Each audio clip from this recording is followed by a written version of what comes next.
வணக்கம். அன்புக்குரிய 12ஆம் வகுப்பு பி பிரிவு மற்றும் சி பிரிவு மாணவர்களே. இன்றைக்கு நாம் பார்க்க இருக்கின்ற கணக்கு எண் 20. கணக்கெண் 20ல் வழங்கப்பட்டுள்ள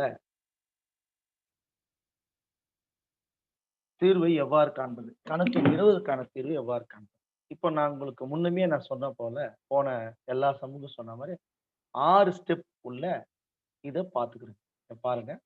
உங்களுக்கு வியூ பண்ணி காமிக்கிறேன். வியூல காமிக்கிறேன். இந்த 6 ஸ்டெப் ஃபர்ஸ்ட் பாருங்க. அ முழுமை பெறா பதிவேடு கணக்குகளிலிருந்து மாற்றுதல் முறையில நிலை அறிக்கை, மொத்த கடனாளிகள் கணக்கு, மொத்த கடனீந்தர் கணக்கு அப்படி இருக்கு. அடுத்தது பார்த்தீங்கன்னா, வியாபார கணக்கு, லாப நட்ட கணக்குன்னு இருக்கு. அடுத்தது 6வது ஸ்டெப் பார்த்தீங்கன்னா, இருப்புநிலை குறிப்பு. இப்படிதான் உங்களுக்கு சம் இருக்கு. ஓகேவா? இத எப்படி நம்ம சம் ஆரம்பிக்கிறது அப்படின்னு நம்ம பார்ப்போம். அந்த சம் ஆரம்பிக்கிறதுக்கு முன்னாடி நம்ம பார்க்கலாம் இந்த கணக்க படிப்பு பார்ப்போம். செல்வம் என்பவருடைய ஏடுகளை இரட்டைப்பதிவு முறையில் 2018 டிசம்பர் 31/4 முடிவடையும் ஆண்டுக்குரிய வியாபார மற்றும் லாப நட்ட கணக்குகள் மற்றும் அந்நாள் இருப்புநிலை குறிப்பை தயாரிக்கிறது. 1/1/2018 இருப்புகள், 31/12/2018 இருப்புகள், இயந்திரம், வங்கி ரொக்கம், பற்பல கடனாளி, சரக்கு இருப்பு, பெறுதற்குரிய மாற்றுச்சீட்டு, வங்கி கடன், பற்பல கடனீந்தோர். இப்ப பாத்தீங்கன்னா, இது எல்லாமே எப்படி படிக்கணும்? அ இயந்திரம் தொடக்க இருப்பு 60,000, இறுதி இருப்பு 60,000. வங்கி ரொக்கம் தொடக்கம் 25,000, இறுதி 33,000. இப்படி படிக்கணும்னு நான் சொல்லிக் குடுத்தேன். இல்லையா? ஆக தொடக்க இருப்புகள், வரவு இருப்புகள். அதாவது தொடக்க சொத்துக்கள், தொடக்க பொறுப்புகள். அதே மாரி இறுதி சொத்துக்கள், இறுதி பொறுப்புகள்ன்ற மாரி நம்ம இத மைண்ட் பண்ணினோம். போன 2 சம் உங்களுக்கு 20 அந்த 5 மார்க்ஸ் அப்படிதான் சொல்லியிருக்கேன்.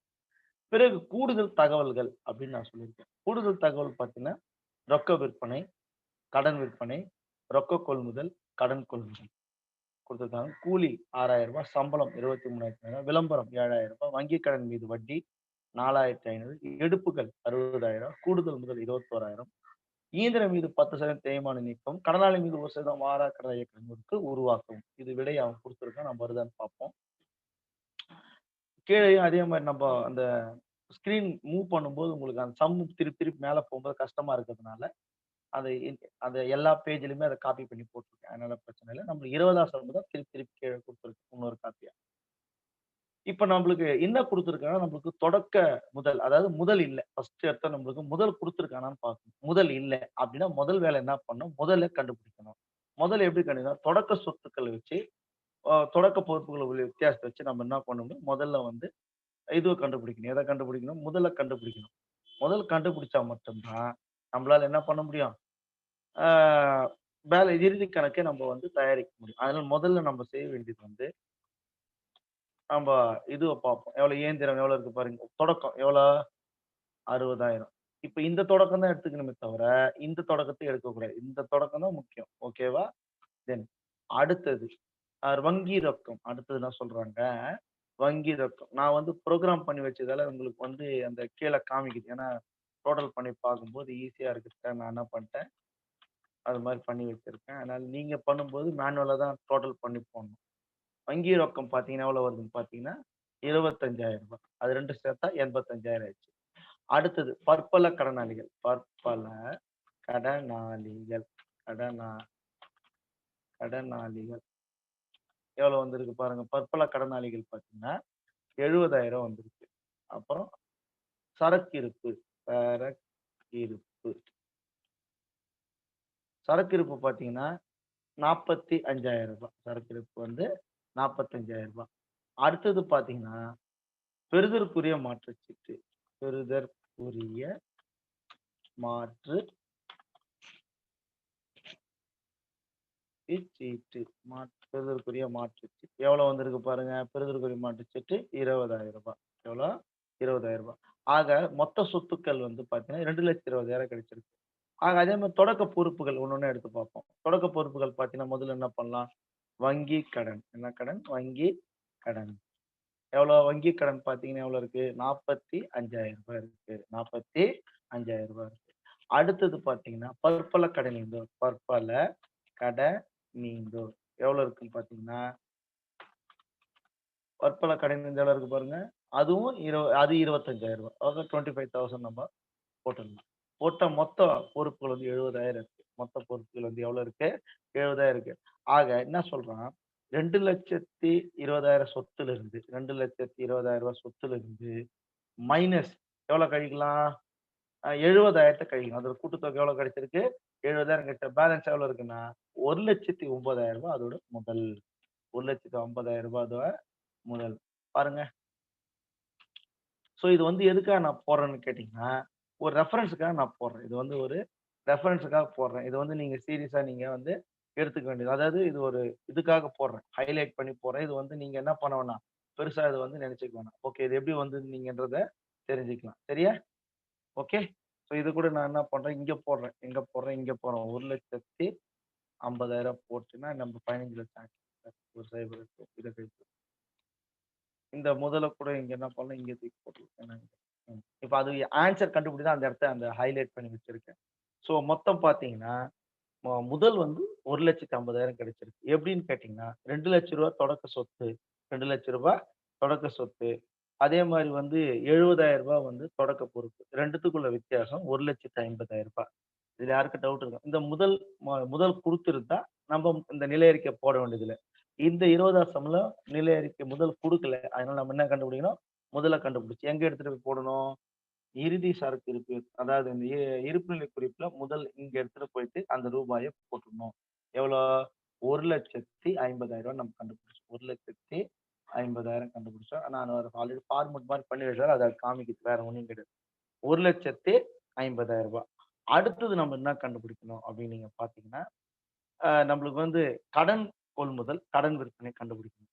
கடன் கொள்முதல் மற்றும் கடன் விற்பனை கண்டுபிடிக்கிறது தான் இந்த மொத்த கடனாளிகள் கணக்கும், மொத்த கடனீந்தர் கணக்கும் தேவைப்படுது. மொத்த கடனாளி கணக்கும், மொத்த கடனீந்தர் கணக்கும் தேவைப்படுது.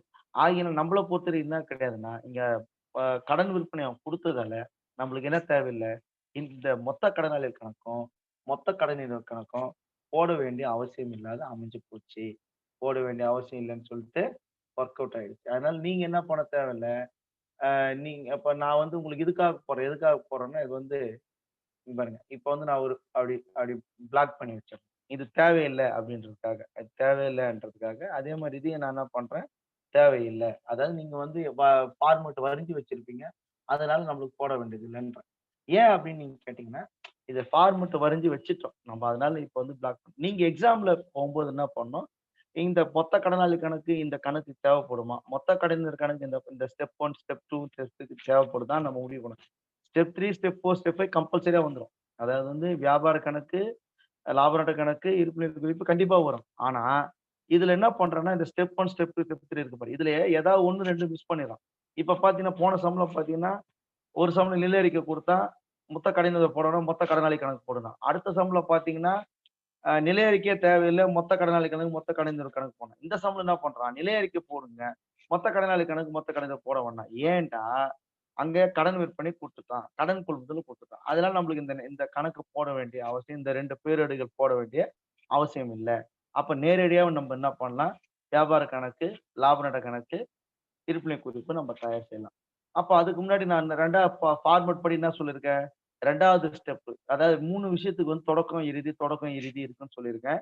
அது எதுனான்னு கேட்டீங்கன்னா, சரக்கு இருப்பு, அதுக்கப்புறம் வந்து பற்பல கடனாளிகள், அப்புறம் பற்பல கடனீந்தோர். இந்த 3 ஐட்டத்த வந்து வெரி வெரி இம்பார்ட்டன்ட் வந்து இடத்துல போடணும்னு நான் சொல்லியிருக்கேன். அப்படி போடும்போது பார்த்தா, ஒரு இடத்துல மொத்த கடனாளி கணக்குல வரும். இன்னொன்னு வந்து மொத்த கடனீந்தர் கணக்கும். அப்புறம் வியாபார கணக்குல தொடக்கம் வரும். அப்புறம் இறுதி வரும். ஆனா இந்த சம்ம பொறுத்தவரைக்கும் மொத்த கடனாளி எடுத்துக்காதனால எல்லாமே இறுதி தான் நம்ம கன்சிடரேஷன் எடுத்தோம். முதல்ல என்ன சொன்னா, தொடக்க சரக்கு இருப்பு எவ்வளவு இருக்குன்னு பார்க்கணும். இப்ப பாருங்க, இப்ப நம்ம அங்க நம்ம சம் இருந்தா அங்க போவோம். அதனால இங்கேயே நம்ம பார்த்துக்கலாம். எவ்வளவு இருக்கு பாருங்க. தொடக்க சரக்கு இருப்பு ரூ. 45,000 இருக்கு. தொடக்க சரக்கு எவ்வளவு இருக்கு? 45,000 இருக்கு. இறுதி சரக்கு இருப்பு எவ்வளவு இருக்குன்னு கேட்டீங்கன்னா, ரூ. 22,000 இருக்கு. எவ்வளவு இருக்கு? ரூ. 22,000 இருக்கு. அதுக்கப்புறம் நம்ம அடுத்தது தொடக்க பற்பல கடனாளிகள், இறுதி பற்பல கடனாளிகள். எங்க போடணும்? தொடக்க பற்பல கடனாளிகள் இதுல போட்டிருப்போம். மொத்த கடனாளி கணக்குல போடணும். நம்மளுக்கு தேவையில்ல. ஆக்சுவலா நம்ம என்ன பண்ணுவோம், இங்க போட்டு காமிப்போம். இங்க தொடக்க பற்பல கடனாளி இங்க நம்ம என்ன பண்ணுவோம், போட்டு காமிப்போம்.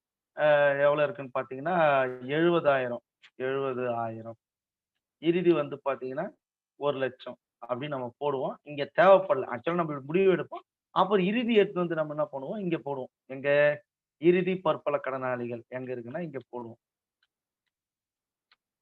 இறுதி பற்பல கடனாளிகள் எவ்வளோன்னா ரூ. 1,00,000 நம்ம இங்க போடுவோம். ரூ. 1,00,000 நம்ம ஏன் இங்க இன்னொரு காலத்துல நான் போடுறேன்னா, அவன் அட்ஜஸ்ட்மென்ட் குடுத்துருக்கான். 1% வந்து நீங்க வந்து பண்ணுங்க அப்படின்னு சொல்லி குடுத்துருக்கான். அடுத்தது 2வது இறுதி தொடக்கம், இறுதி என்ன இருக்கும்? மொத்த கடனீந்தோர் கணக்கு. தொடக்கம் மற்றும் இறுதி நம்ம போடணும். தொடக்கம் எவ்வளவு இருக்கு பாருங்க. கடற்பற்பொருள் ரூ. 25,000 25,000 அடுத்தது என்ன சொல்லியிருக்கேன்? இறுதி ரூ. 21,000 போட்டிருக்கேன். சோ இது 2த்தையும் போட்ட பிறகு, நம்ம அடுத்தது என்ன பண்ணணும்? இங்க போலாம். எங்க போலாம்? இங்க பாருங்க. இறுதி பற்பொருள் ரூ. 21,000 இங்க நம்ம போட்டுக்கலாம். அவ்வளவுதான். அப்போ தொடக்கம், இறுதி 3 கான்செப்ட் கணக்குப்படி. ஆனா இது இங்க நம்ம போடணுமா? அப்படின்னு நம்ம கேட்டா, நாட் நெசசரி. இங்க என்ன போடணுமான்னு கேட்டா, நாட் நெசசரி. இங்க போட வேண்டிய அவசியம் இல்ல. பட் இருந்தாலும் உங்களுக்கு வந்து நான் என்ன பண்ணியிருக்கேன், போட்டு காமிச்சிருக்கேன். என்ன பண்ணியிருக்கேன், இங்க உங்களுக்கு போட்டு இப்ப இதாயிருச்சு. அதாவது நீங்க போட வேண்டியதில்ல அப்படின்றத நான் வந்து இங்க தெளிவுபடுத்துறேன்.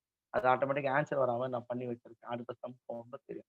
ஆக நம்ம தொடக்க, இறுதி ஏன்னா அது ஒரு ரொட்டீனா வர்றதுக்காக நான் வந்து அத பண்ணியிருக்கேன். ஏன்னா, அது 2வது முதல் வந்து நிலை அறிக்கை போடணும். அடுத்தது வந்து நம்ம என்ன பண்ணணும், ஆ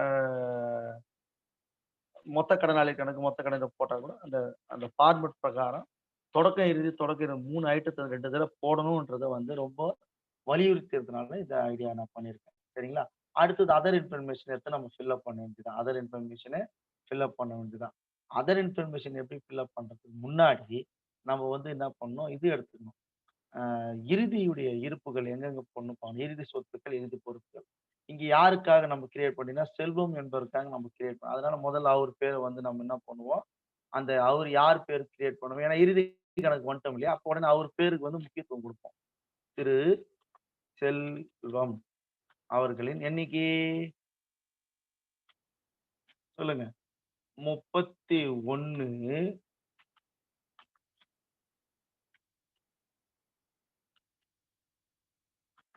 31 12 2018 அவ்வளவுதான். அடுத்தது பாத்தீங்கன்னா, அதேதான். இங்க இருக்கும். செல்வம்.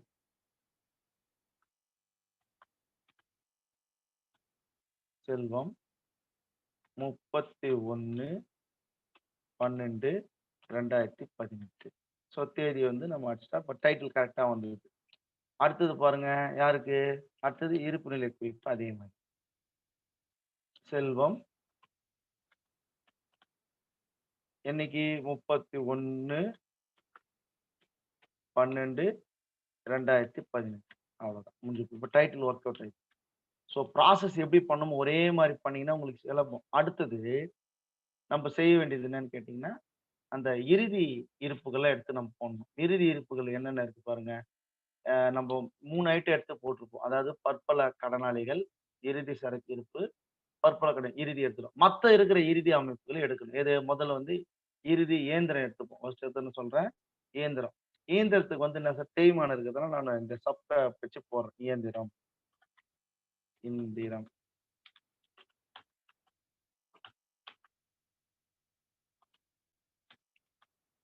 இயந்திரம். எவ்வளோ இருக்கு பாருங்க இயந்திரம். இயந்திரம் வந்து உங்களுக்கு வந்து அவனே சொல்ட்டான். ரூ. 60,000 இருக்குன்றான். எவ்வளோ இருக்கான்? 60,000 அப்பார்ட் ஃப்ரம் தட் கழி. கழிச்சு எவ்வளோ ரூபாய் கழிக்க சொல்றான்? 10% எத்தன சதவீதம்? 10% 10% தேய்மானம். 10% எவ்வளோ வரும்? போடுங்க. ரூ. 6,000 வரும். எவ்வளோ வரும்? 6,000 அப்ப பாருங்க 10% தேய்மானம் போனா 54,000 வந்துச்சு. அப்ப உடனே நம்ம என்ன பண்ணணும்? இங்க எடுத்துன்னு போவோம். இங்க தேய்மானம் எங்க போடணும்? இங்க 10% தேய்மானத்த இங்க போட்டுடலாம். 10% தேய்மானம். இயந்திரம் மீது நம்ம இப்படி கூட எழுதலாம். இயந்திரம் மீது தேய்மானம். எவ்வளோ? ரூ. 6,000 1. அடுத்தது நீங்க பார்த்தீங்கன்னா, அடுத்த வங்கி ரொக்கம். அடுத்தது நான் சொல்றேன். இதுக்கு வந்து நம்ம அட்ஜஸ்ட் பண்றதால அட்ஜஸ்ட் பண்ற போட்டுட்டு நம்ம அடுத்தது வங்கி ரொக்கம். இறுதி இது. எழுதலாமா? இங்க எழுதலாம்.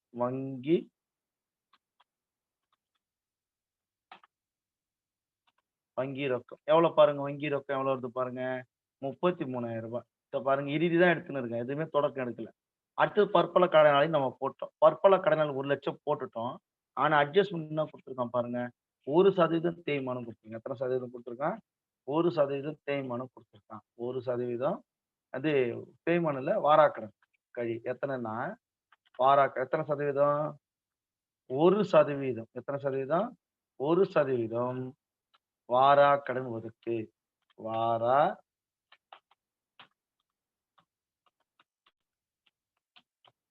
1% வாரா கடன் ஒதுக்கு நம்ம என்ன பண்ணிட்டோம்?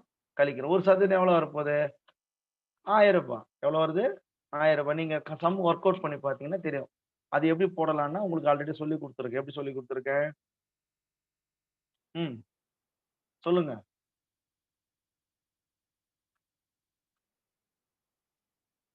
ரூ. 1,00,000 இன்டு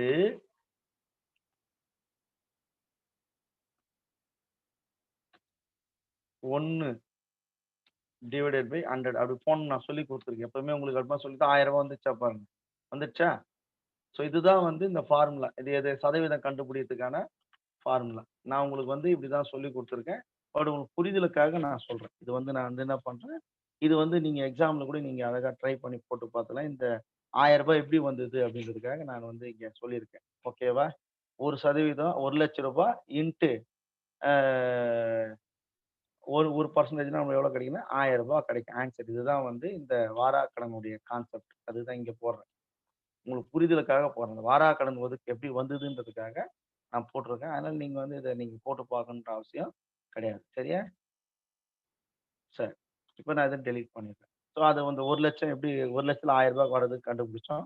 மறுபடியும் இதே அப்படியே எடுத்துட்டு போய் என்ன பண்ணோம், வாராக்கடன் ஒதுக்கு நம்ம லாப நட்ட கணக்குல நம்ம என்ன பண்ணிடணும், எழுதிடணும். வாராக்கடன் ஒதுக்கு. வாரா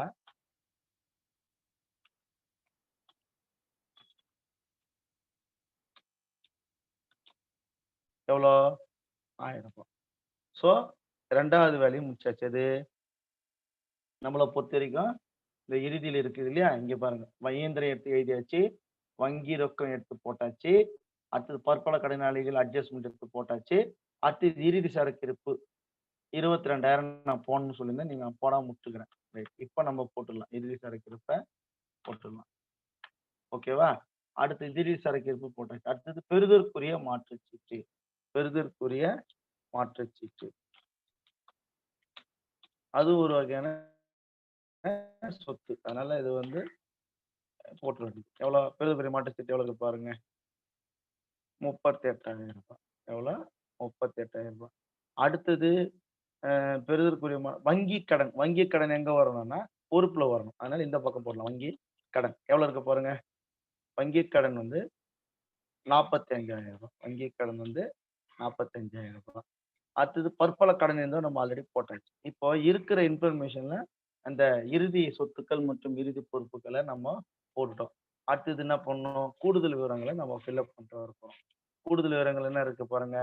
ரொக்க விற்பனை, கடன் விற்பனை. ரொக்க விற்பனை, கடன் விற்பனை. ரொக்க கொள்முதல், கடன் கொள்முதல். ஃபர்ஸ்ட் என்ன சொல்றான்? ரொக்க விற்பனை எவ்வளோ? ரூ. 20,000. அப்புறம் ரொக்க கடன் விற்பனை இஸ் ஈக்வல் டூ ரூ.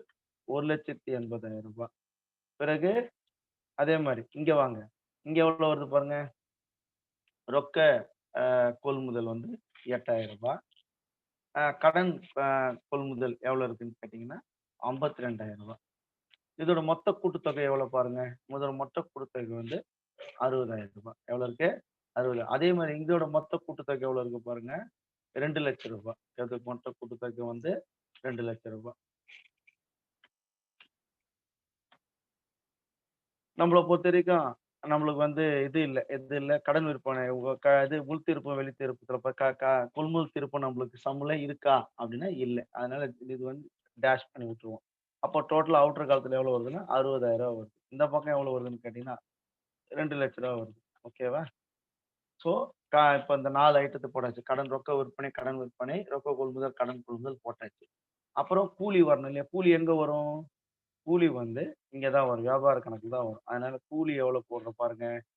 கூலி வந்து ரூ. 6,000 போட்டாச்சு.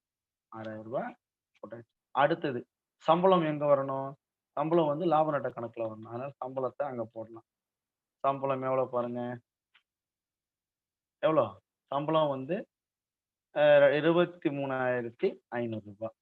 அடுத்தது என்ன போட்டிருக்கான்? விளம்பரம் போடுறான். என்ன போடுறான்? விளம்பரம்.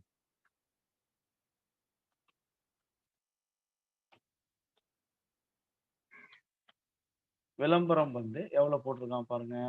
ரூ. 7,000 போட்டிருக்கான். ரூ. 7,000 போட்டிருக்கான். அடுத்தது வங்கி கடன் மீது வட்டி. வங்கி கடன் மீது வட்டி இருக்கு. இப்ப நம்மளுக்கு இடம் பத்தல. நான் கொஞ்சம் ரெடி பண்ணிக்கிறேன். ஒண்ணும் பிரச்சனை இல்லைங்க. எனக்கு வந்து ப்ராப்ளம் இல்ல. ஏன்னா போன பண்ணிக்கலாம்.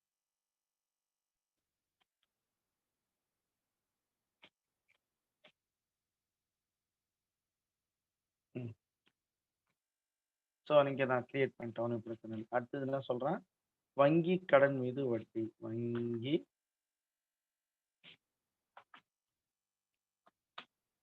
கடன் மீது வட்டி. எவ்வளவு இருக்கு பாருங்க. வங்கி கடன் மீது வட்டி எவ்வளவு இருக்கு பாருங்க. அவனே போட்டான். கண்டுபிடிச்சான். நம்மள எதுவும் ஒர்க் குடுக்கல. அதனால பிரச்சனை இல்ல. 4,500. அப்புறம் வந்து எடுப்புகள் மற்றும் ஆ கூடுதல் முதல். எடுப்புகள் எவ்வளவு குடுத்துருக்கான் பாருங்க. எடுப்பு வந்து எங்க போடணும்? இங்க தான் போடணும். எவ்வளவு போடுறான்? எடுப்புகள் வந்து ரூ. 60,000 போட்டிருக்கான். எடுப்புகள் வந்து ரூ. 60,000. கூடுதல் முதல் அப்படின்னு பார்த்தீங்கன்னா, எவ்வளவு குடுத்துருக்கான் பாருங்க. ரூ. 21,000.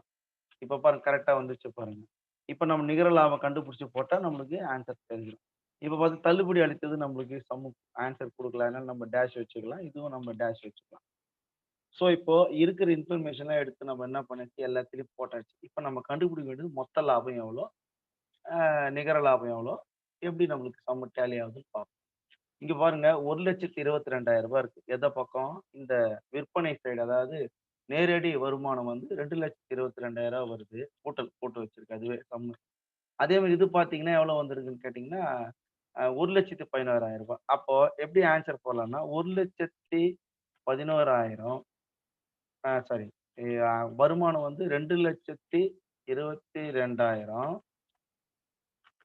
மைனஸு 1,11,000 எப்படி ஆன்ஸர் வருது? எவ்வளோ வருது பாருங்க. அதே 1,11,000. இப்ப போட்டு பாருங்க. மொத்த லாபம் இஸ் ஈக்வல் டூ 1,11,000. ஓகேவா? விளங்குச்சா? விளங்குச்சா உங்களுக்கு? அ சரி. இப்ப இது அழிச்சிடலாம். ஏதாவது தேவையோ போட்டு. அதே மாரி இங்க பாருங்க. இப்ப நிகர லாபம் வருது. நிகர லாபத்தின் மொத்தம் இந்த பக்கம் இங்க போட்டுடலாம். மொத்த லாபம் வந்து எவ்வளோ வருதுன்னா, 1,11,000. ஆனா எவ்வளோ ஆன்ஸர் வருது? ரூ. 42,000 செலவு வருது. வருமானம் வந்து ரூ. 1,11,000. செலவு வந்து 42,000. அப்போ 1,11,000 மைனஸு ரூ. 42,000 போட்டா எவ்வளோ வருது பாருங்க. ரூ. 69,000 என்ன இருக்கு நம்மளுக்கு? நம்மளுக்கு நிகர லாபம் கிடைச்சிருக்கு. நம்மளுக்கு வந்து நிகர லாபம் கிடைச்சிருக்கு. இத நம்ம இங்க போட்டுக்கலாம். ஸோ நிகர லாபம் எவ்வளோ?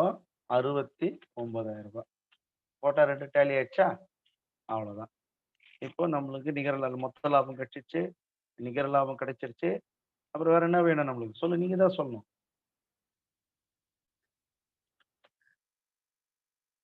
சொல்லுங்க. இப்ப நம்மளுக்கு என்னென்ன கிடைச்சிருக்கு? மொத்த லாபம் ரூ. 1,11,000 வந்துருச்சா? இங்க பாருங்க. மொத்த லாபம் ரூ. 1,11,000 நிகர லாபம் 69,000. இந்த 69,000 எடுத்துட்டு போய் எங்க போட்டு இங்க போடலாம். 69,000 இங்க போட்டோம்னா, இங்க பாருங்க. இப்போ டேலி எப்படி ஆகுதுன்னா, 1,50,000 50,000 நம்ம தான் முதல் கண்டுபிடிச்சோம். அதோட கூட்டுத்தொகை 69 நிகர லாபம். மொத்தம் 2,19,000. அந்த ஆண்டு அவர் போட்ட கூடுதல் முதல் ஒரு ரூ. 21,000. ஆக மொத்தம் ரூ. 2,40,000. கழிக்க எடுப்புகள கழிச்சோம்னா ரூ. 1,80,000. அப்போ வங்கி கடன் 45,000 26,000 ரூ. 2,40,000. அதே மாரி இந்த பக்கம் எல்லாத்தையும் கூட்டி பார்த்தோம்னா ரூ. 2,46,000. ஸோ நம்மள பொறுத்தவரைக்கும் சம்மு வந்து டேலி ஆயிடுச்சு. சம்மு வந்து டேலி ஆயிடுச்சு. நான் மறுபடியும் உங்களுக்கு வந்து சம்மு நான் கிளியரா எக்ஸ்பிளைன் பண்றேன். இந்த சம்ம பொறுத்தவரைக்கும் செல்வம் என்பவருக்கு வந்து 31/2018ல வந்து 12க்கு வந்து போட சொல்லியிருக்காரு. தொடக்கம் மற்றும் இறுதி சொத்துக்கள், பொறுப்புகள் குடுத்துருக்காங்க. பிறகு வந்து முதல் கொடுக்காதனால நிலை அறிக்கை போடணும். கடன் கொள்முதல் மற்றும் கடன் விற்பனை கொடுக்கப்பட்டுள்ளதால், நீங்க வந்து மொத்த கடனாளி கணக்கு, மொத்த கடனீந்தர் கணக்கு போட வேண்டிய அவசியம் இல்லை. பிறகு தொடக்கம் மற்றும் இறுதி இருப்புகள் என்கிற 3 இனங்களை எடுத்து ஆங்காங்கே பதிவு செய்ய வேண்டும். அதாவது மொத்த கடனாளி கணக்கு, மொத்த கடனீந்தர் கணக்கு மற்றும் வியாபார கணக்கு, இருப்புநிலை குறிப்பில் அவைகளை பதிவு செய்ய வேண்டும். அவ்வாறு பதிவு செய்த பிறகு, அந்த மொத்த கடனாளிகளுக்கு மொத்த கடன் தேவையில்லை என்றால், அங்கு பதிவு செய்ய வேண்டிய அவசியம் இல்லை என்ற காரணத்தினால் அது ஸ்கிப் செய்யப்படுகிறது. பிறகு திரு செல்வம் என்பவருக்கு என்ன பண்றோம், நம்ம டைட்டில் ஃபிக்ஸ் பண்றோம். என்ன பண்றோம், வியாபார கணக்கு, லாப நட்ட கணக்குன்றதுக்கு டைட்டில் நம்ம ஃபிக்ஸ் பண்ணிட்டு, பிறகு என்ன பண்றோம், இறுதி இருப்புகள் எடுத்துட்டு போயிட்டு, இந்த கொடுக்கப்பட்டுள்ள இறுதி சொத்துக்கள், இறுதி பொறுப்பிலிருந்து நம்ம இருப்புநிலை குறிப்பில டிரான்ஸ்ஃபர் பண்ணும்போது, அங்க 2 அட்ஜஸ்ட்மென்ட் குடுத்திருக்கான். வேந்தருக்கும், ஆ கடனாளிகளுக்கும். அதுக்கான அட்ஜஸ்ட்மென்ட்ட இன்னர் காலத்துல வொர்க் அவுட் பண்ணிட்டு, அத லாப நட்ட கணக்குக்கு எடுத்துட்டு பாருங்க. இந்த பற்பல கடனாளிகளுக்கும், பிளஸ் அந்த இது எடுத்துட்டு போயிட்டு இந்த வேலைய பண்ணிறணும். அதுதான் 2 அட்ஜஸ்ட்மென்ட் தான் இந்த சம்முல குடுத்திருக்கான். பிறகு கொடுக்கப்பட்டுள்ள இதர விவரங்களை எங்கு பூர்த்தி செய்யணும், அங்கு பூர்த்தி செய்யப்பட்டு, மொத்த நிகர லாபம் மற்றும் மொத்த லாபம் மற்றும் அ இருப்புநிலை குறிப்பை வந்து நம்ம வந்து தயார்படுத்தி, நம்ம வந்து இங்க ரெடி பண்ணி வச்சிருக்கோம். ஓகேவா? ஸோ இது வந்து இந்த சம் இதே மாரி சம் வந்து அடுத்து வரக்கூடிய இன்னொரு சம் நான் வந்து உங்களுக்கு அடுத்த வீடியோல சந்திக்கிறேன். இந்த வீடியோவ பார்த்துட்டு திருப்பி நீங்க என்ன பண்ணுங்க, குறிப்பா வந்து அ இந்த சம்ம வந்து ஒரு தடவை 2 தடவ போட்டு பாருங்க. இப்போ போட்டு இப்போ இந்த வீடியோவ திருப்பி திருப்பி பார்த்துட்டு, இதே சம்ம நீங்க திருப்பி வொர்க் அவுட் பண்ணும்போது தான் உங்களுக்கு தேவைப்படும். ஆக இருக்கிற 6 ஸ்டெப்ல கொடுக்கப்பட்ட விவரங்கள் அடிப்படையில எந்த 2 ஸ்டெப்பு எந்த ஸ்டெப் தேவைப்படும், எந்த ஸ்டெப் வேண்டாம்ன்றத முடிவு பண்ணிடலாம். குறிப்பு என்னன்னு கேட்டீங்கன்னா, 4, 5, 6 என்ற ஸ்டெப் கம்பல்சரி வரும். ஆக 1, 2, 3 ஸ்டெப் வந்து இன்ஃபர்மேஷன் குடுத்திருந்தாங்கன்னா, அது 3த்தையும் போடுற மாரி இருக்கும். இல்லன்னா நீங்க என்ன பண்ணலாம், ஸ்கிப் பண்ணிட்டு போடலாம். அப்படின்றது என்னுடைய இது. இந்த ஸ்டெப் இந்த சம் உங்களுக்கு நிச்சயமா யூஸ்ஃபுல்லா இருக்கும்னு நான் நம்புறேன். தொடர்ந்து நீங்க வந்து நீங்க பண்ணுங்க. ஓகே பண்ணுங்க. Thank you so much.